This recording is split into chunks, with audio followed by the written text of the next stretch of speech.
Welcome to Sport Walk and the Trail Blog. First trail blog in quite some time actually. I'll come on to that a bit later. But I'm here in the Lake District for a few days and I just couldn't pass up the chance to take a walk. So I've just come down to Rydal Water and it's a beautiful little spot. And I found this wonderful little trail. I'm just going to see where it takes me.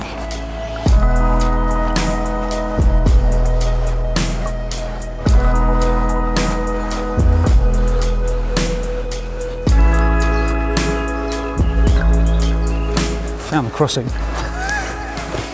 as you always do eventually. What a beautiful bridge. Absolutely stunning, beautiful bridge. Okay, into White Moss Wood. I have no idea really where I'm going. So I'm kind of minded to stay by the water, because that's going skyward. I'm going to stay in the trees by the river, because it's just too gorgeous to let go. You just look at this lushness.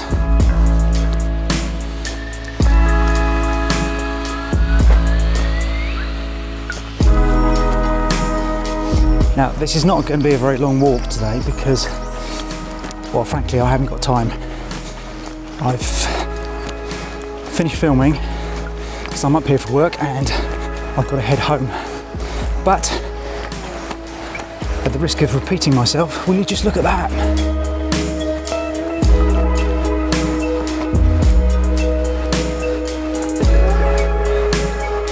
We're now breaking out into the open, out of White Moss Wood, and I give you your next vista.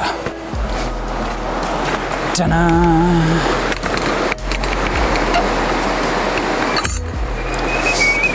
I'll let you hover with that while I open the gate. Will you just look at that? Right.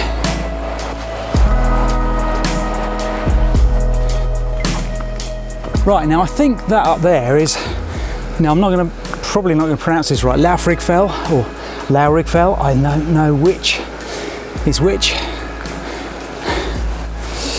I will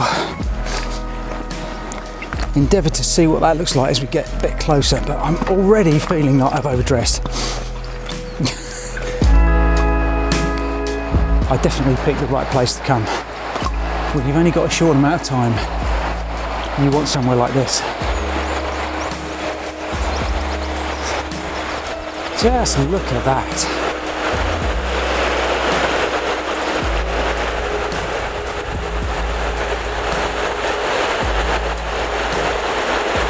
I think I'm going to stop and take off my cag because I am sweating buckets. See you in a minute.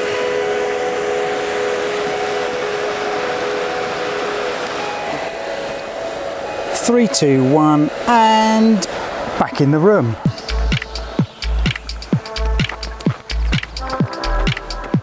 I have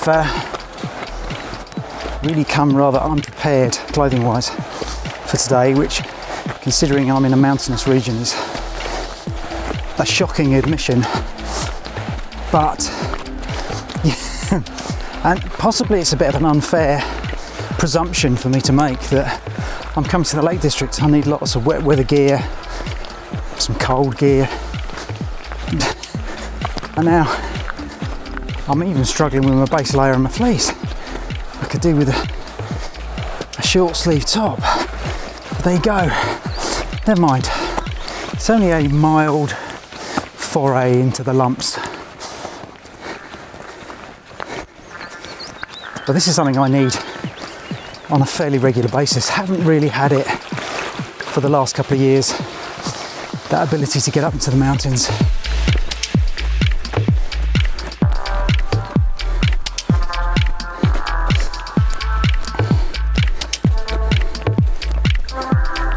And today, as I'm not exactly full of training from recent months, I'm going to take the path of least resistance. Let me give you a little bit of Rydal water.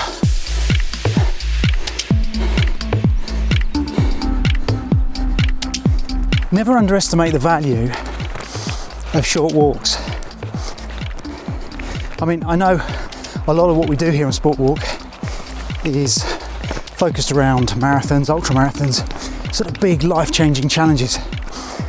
But I tell you what, if that ain't life-changing as a view, I don't know what is. Within training for a large event, the majority of your training is going to be conducted at around 5 to 10 kilometres. So if you're going shorter distance, just work a bit harder. Treat that as an opportunity to develop and build and strengthen your aerobic capacity. You know, it's not all about being able to train your body to just keep going for very long periods of time.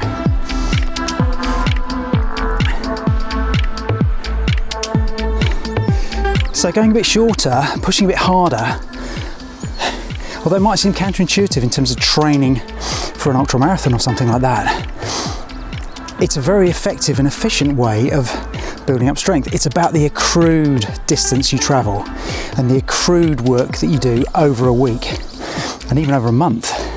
That's what's really important.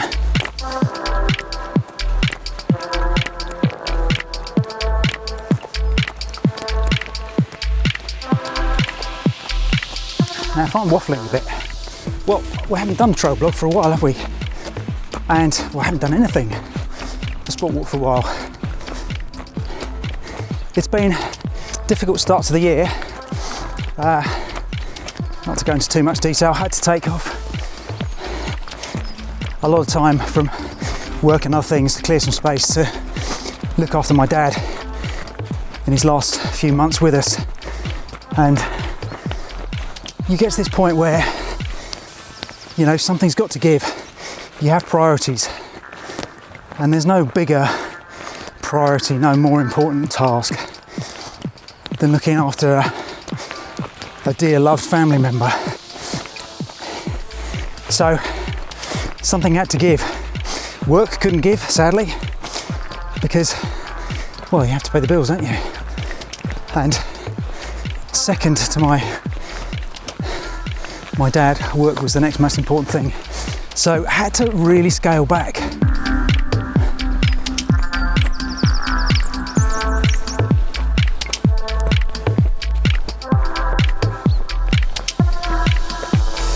Oh, yeah, sudden change in incline, getting very steep. Yeah, so I haven't been able to do anything for Sport Walk, and I've got to be honest, I missed it, because sport walking for me has always been, as I guess it would be for a lot of people, it's as much a mental thing as a physical thing. And although I was able to get out and walk a lot, I needed to, while I was caring for my dad, I couldn't quite bring myself to go through all the procedures, you know, sticking it on Strava. It was like, training, that's for another time.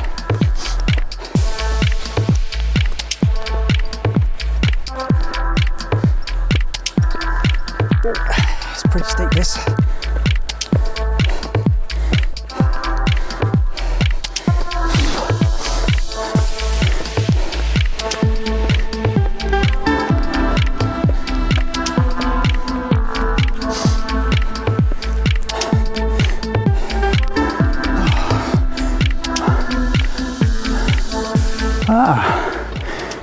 Doing some repair work.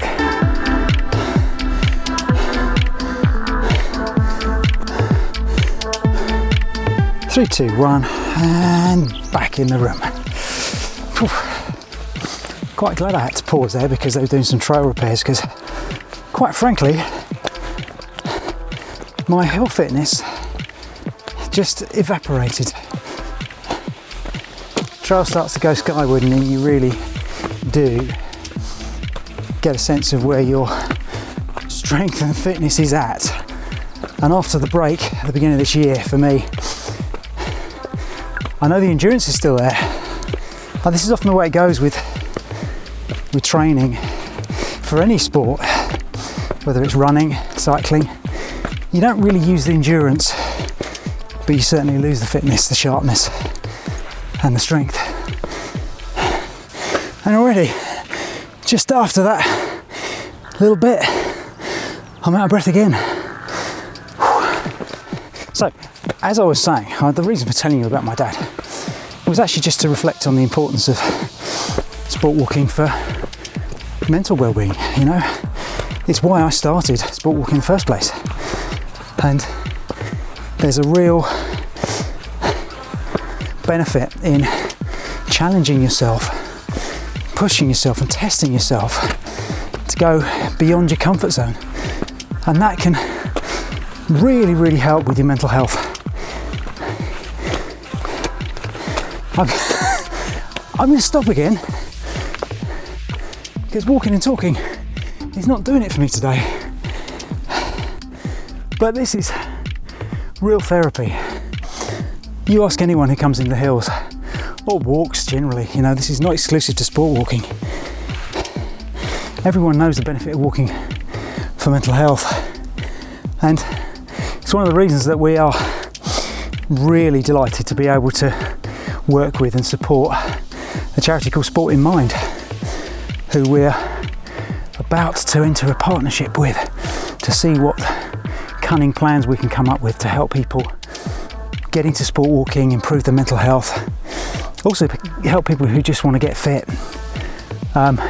It's a really good, kind of good marriage of two different sets of interests, but for me the benefit of sport walking for mental health is just unparalleled. On the first count, you take yourself off on the trails into locations like this, you know, really quiet places where you can be by yourself or you can go with others. Really depends what you're looking for.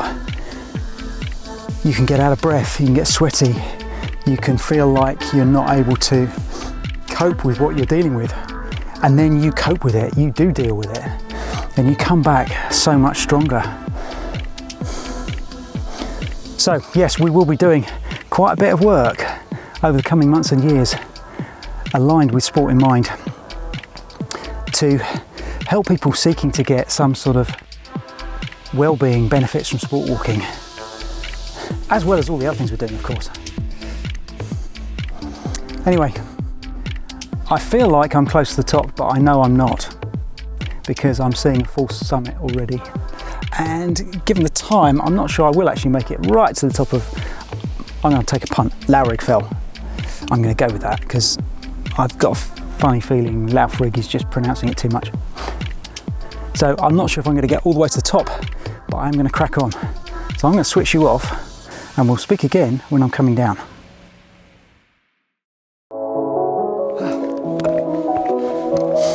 Almost there.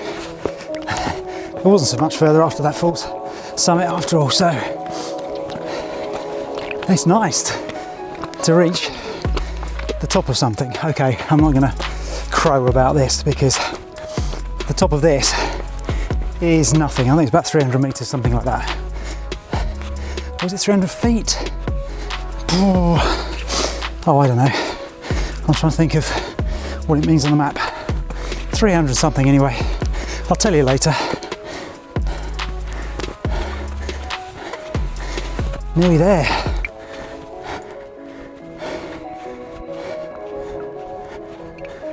Well, I'll tell you what, considering I was planning on climbing Cat Bells, this is not a bad substitute. Ooh. Looking down at Windermere, what a sight. Okay, just to prove, there's the trig. There you go. Right, as is accustomed at times like this, we shall perform the summit panorama.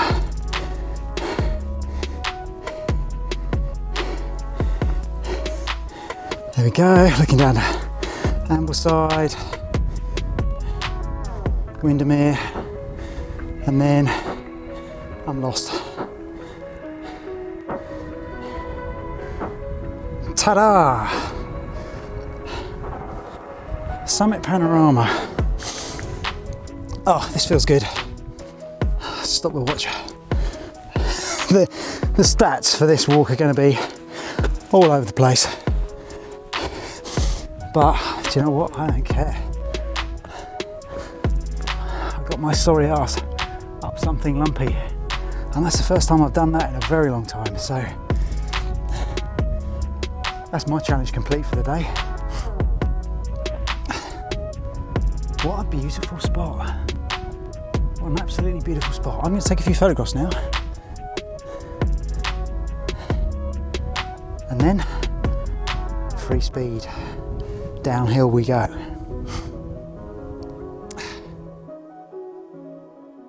Okay, here goes. Nice free speed descending.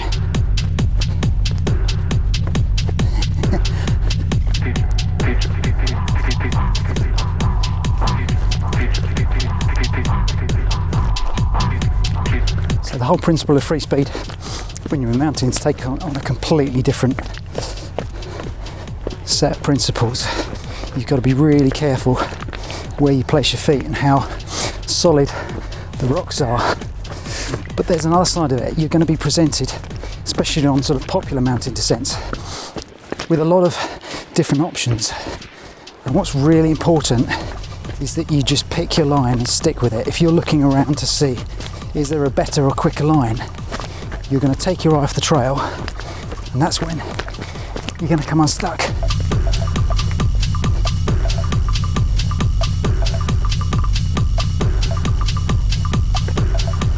You've really just got to see the line that you want to take and stick to it.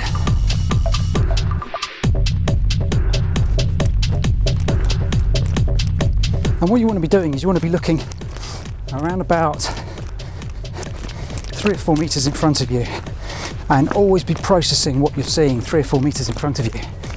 If you're looking at what you're about to walk over, then you're not going to see other stuff coming.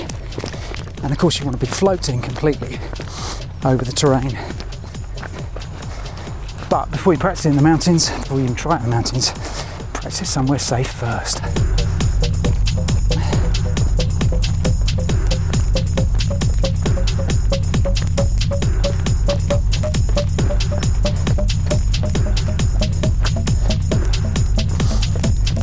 The other important thing to do, of course, is to float. You know, if you slip, if you feel your foot go, you just got to be so loose.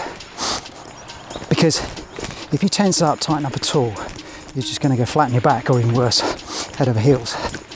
So you're looking for that kind of constant floating motion, where you're literally just kind of skimming over the rocks. You know, you're placing your feet, but it's almost like you're just dancing on the spot. Because you just let gravity do the work. So all you're doing is just going with it and letting gravity take its course. Oh, that was fun. Right, I'm going to go back a different way, I think, because there's a little bit of an extension I can do to this route, because it was barely 2 kilometres to the summit. So I'm going to go back along the lake bottom. Well, I mean, not the lake bottom, obviously, because I haven't got any scuba gear. You get the drift. Ah, right. Time to check the route, lest I should make a mistake. Ah, this is beautiful. This is so lush, so beautifully lush. And this is what I love, the ferns. Don't you just love getting up close and personal to ferns? Well, okay, I do, but look at this, it's just magnificent. So, I've done 2.46 kilometres. Now, I know I've stopped a lot out of necessity, by being basically someone who's completely out of shape. But it's amazing what you can pack in to a very small distance, especially in this neck of the woods. In fact, when you consider that climbing a mountain like Snowdon, for instance, you're only looking at, I don't know, 3 or 4 kilometres maximum up to the top, depending which route you go. But you can have a really big, challenging walk and really only cover a few kilometres, which is why I always talk about the importance of focusing on the challenge rather than just the distance. The important thing is to just be focused on what you're able to do at any given point in time. So for me, I was all set to do Race to the King this year. So that's 100 kilometres, based out of Goodwood racecourse near Chichester in the south of England. And that was a big focus for me because I wanted to break my 100k PB and get under 15 hours. But of course, with all the difficulties at the beginning of the year and work commitments at the end of last year, it was really difficult for me to piece together the training that I needed to do to achieve that particular goal. And for me, there wasn't any particular attraction in just simply turning up and doing the event. You know, I don't need to be a part of an organised event to get a satisfaction out of trail walking and sport walking. So it was purely that challenge for me of, can I beat my 100k PB? That was what I was after. And then I fell ill and lost a good 2 weeks worth of training recuperating, and I just knew there wasn't going to be enough time, especially given that my dad was ill and there were commitments there. So I deferred it until next year, and then I didn't beat myself up about it, because you really need to focus on what's within your scope at that point in time. That's the most important thing. And if you always focus on what you're able to do at that moment and give that your best, you will always get the best out of sport walking. So today, you know, I've only just broken 3 kilometres, for crying out loud. But I'm absolutely knackered because my fitness is nowhere and I've just climbed a little fell. So to me, that is a good day in the office.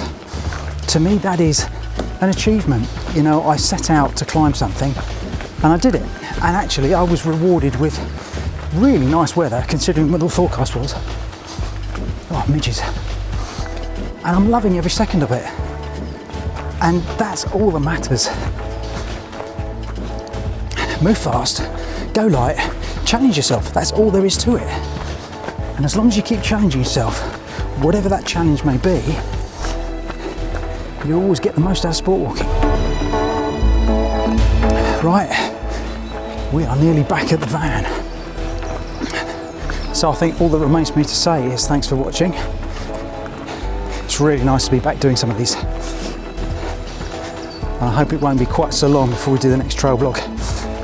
And looking forward to getting down to producing a whole load of new content during the summer and into the autumn. So thanks for all your support so far. Subscribe if you haven't already, and I'll see you next time.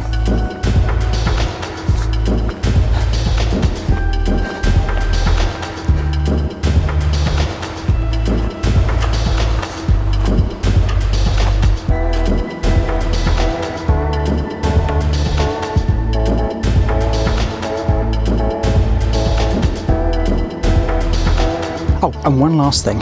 I found out from the guy fixing the fell, it's Loughrigg.